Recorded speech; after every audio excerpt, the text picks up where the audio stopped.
Hey there, welcome back to another video. Always in the series about Kotlin for beginners, we are going to see about Kotlin null types and null safety. In many programming languages, accessing a null reference will cause an exception, which is null pointer exception in Java, for example. But the Kotlin system type has built something around it to make sure that you will deal with null type in the compilation time rather than runtime. Let's get started. So as I said, Kotlin system type is built around making it easier to deal with this error at compile time. The null reference is a big problem. They call it also the billion-dollar mistake. So let's get started. If you try to declare a string, let's call it just string like that, and this one, and if you give it value, everything will be okay. But if you give it a null like that, it will produce an error. Why? Because null cannot be a value of non-null type string. Okay? So in order to assign null to something, you have to make this type nullable. Okay? We do it like that with question mark. Okay? Now, this question mark can be applied to anything, and any object, any string builder, any float, double, anything. Anything can be null. So what does it mean? It means that this string can be null. Okay? Because you can give it a value like that, but let's make it var. You can give it a value. And then we can also give it a null. It accepts everything. But if you delete that, you can't do that. Well, you can delete that, but you can't do that because the compiler is checking in real time here in the IDE if you assign something null. Okay? Now, you can do something else. You can check something else. Let's create another string and make it string nullable and give it a null. Now, you can't give string the value of string 2 because it will check at compile time that this can be null, so you can't put it here. Okay, so here is the type. They say type mismatch. String and string nullable are two different types. All right, let's rename this to A to see some examples, and let's put B, which is null type. Okay, and this as value of A. Now, when you call member function or member properties for null type versus non-null type, here's what will happen. First, if you want to see if A has length like that, you can just print it. But for B, you can't just put it like that with length. Okay? Why? Because it will say that this only safe call or null asserted. We will see about these two calls, but now you can't just call it like that. Why? Because the compiler is checking that B might be null. So you have to deal with it right now. So you can do something easier in Java, for example, if B is not null, like that, and it will work automatically. Let's run it. So we will print nothing. Why? Because B is null. Okay? So it forces you to deal with the null. This is the main thing about null safety. You can do the same thing using the B like that. And let's call it. What this simply means, if B is not null, then get its length. Well, you can copy that here and delete it.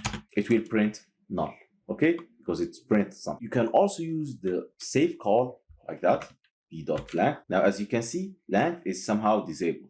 But if it was on A, you see length is with this color, this white color, okay? So as you can see, the ID is trying to be helped. Let's change it to length like that. And let's say we want to assign this to another variable called L, which must be an int like that. And as you can see, we can't call it. Why? We need a safe call. You can do it like that. But here, it will also conclude something. Well, if you put the int like that, it will be okay, Because this int can be a null. But if you delete that, we want a real value for this length. And if B is null, we can't have a value. So we have to decide right now. Well, you can simply put if B is not null, like that. Give me the length. Otherwise, give me, for example, -5.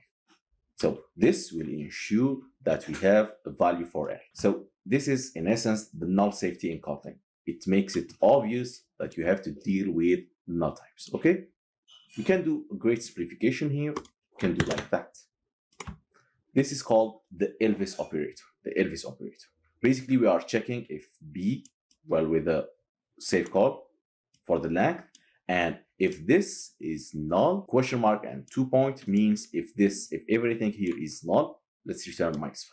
Okay, and if you print out, it will be -5. Okay, and if you give it value, for example, AAA 3, it will give us 3.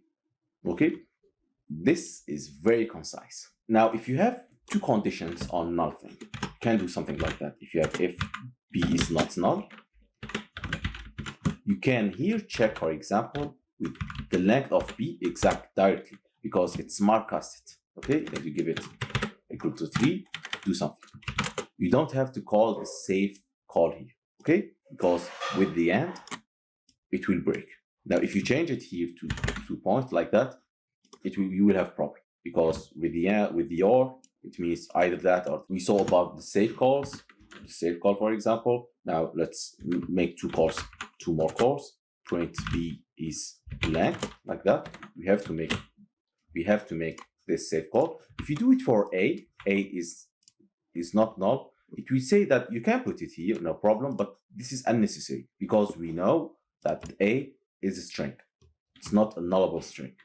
You can delete it. And also, you can chain calls of null. Let's say if this length is not null, okay, if this length is not null like that, we put something else. Let's, for example, divide it 5. Okay, so we can chain this until the end. Okay, you can chain this, all this. Now, if all of this is null, for example, with the else operator, print -5. There is also great function. It is a standard function. We will learn about standard function also in the future. There is also a great standard function that lets you do multiple operation for something if it is not. You can do it like that. B, the save call to the let. It's called the let function. We learn about standard function also this mini series. And now you can just, for example, print it. Is the variable. You can call it also here and run it. It will print nothing. Why? Because B is null. If you change it here to something else, to A, for example, it will print it.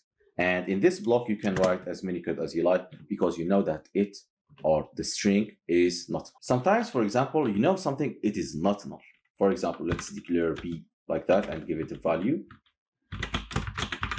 like that. Or let's make this into a function. I will show you in a function. Let's extract it to a function. Yes, please. Hello, for example. It will return a string, but it will return a nullable string like that. You can also return a string, nullable string like that. Or you can return also, or you can put parameters null. For example, if I want to put an int here, and this int might be null, we simply do like that. The B here is still a nullable type, but you know for sure that this function will return for some condition, will return something not null.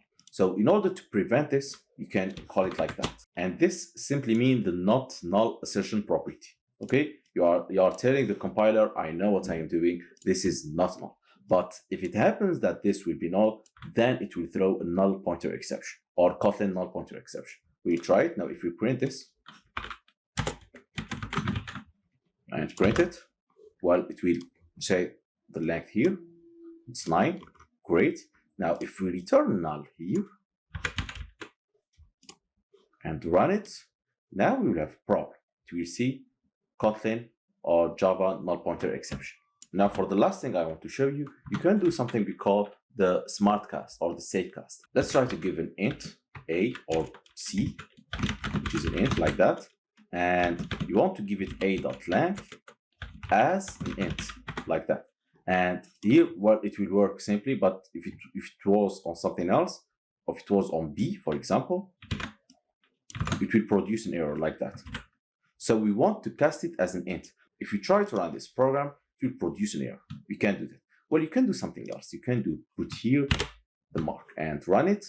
Now it will pass null to the C instead of producing an exception. Okay, so just put this in the cast. And finally, you can also work with nullable type for lists. For example, let's have a list like that, list of something, and this list is about for string, for example. Well, you can make the list nullable. This means that all the list at all is nullable. And you can make the element inside this list null, like that. Okay, so this basically means the list is nullable and the element inside it is nullable also. Let's try to give it a value, for example, list of, let's say, something and a null. Okay, so you can put this two things. If you delete that, we'll have a problem with this. So this way, it lets you deal with null also in collection. So if you loop around this collection, for item in list of something. If you try to access any element of this list, any item, it will say this is a nullable string. You can just work with it like that, like lang. So it lets you deal with null in the item of the collection. I hope you enjoyed and learned how these nullable things work. The main purpose of this feature is to let you deal with null at compile time. So thank you very much for watching this video. Don't forget to subscribe. I really appreciate it, and see you in the next video.